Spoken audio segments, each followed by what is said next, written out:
കുട്ടികളെ ശ്രദ്ധിച്ചിട്ടില്ലേ? ഗ്ലാസോ ചില്ല് പാത്രമോ കയ്യിൽ നിന്ന് താഴെ വീണ് പൊട്ടിയാൽ ഉടൻ തന്നെ കരയും. ആരെങ്കിലും കണ്ടാൽ മാത്രമേ കരയൂ കേട്ടോ.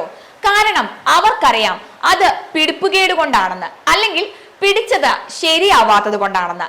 സംഗതി കൈവിട്ടു പോയെന്നും വീണ്ടെടുക്കാനാവാത്ത വിധം കാര്യങ്ങൾ വഷളായി എന്നും അതിനെ പ്രതി തനിക്ക് ലഭിച്ചേക്കുമെന്ന് അവർക്ക് കരുതുന്ന ശകാരമോ തല്ലോ ഒഴിവാക്കാനൊക്കെയാണ് ഈ കരച്ചിലെന്ന് വ്യക്തമാണ്. സിമ്പതി ആകർഷിച്ചുകൊണ്ട് വീഴ്ചയെ മറികടക്കാനുള്ള ഒരു തരം സൈക്കോളജിക്കൽ മൂവ്. അങ്ങനെ കുട്ടി കരയുന്നത് കണ്ടാൽ നമ്മൾ കവിളിലോ തലയിലോ ഒക്കെ തലോടിക്കൊണ്ട് പറയും, സാരമില്ല പോട്ടെ, കരയണ്ടട്ടോ എന്ന്.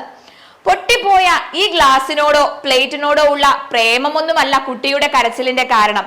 സ്വന്തം തടി കാക്കാനുള്ള തന്ത്രം മാത്രമാണത്.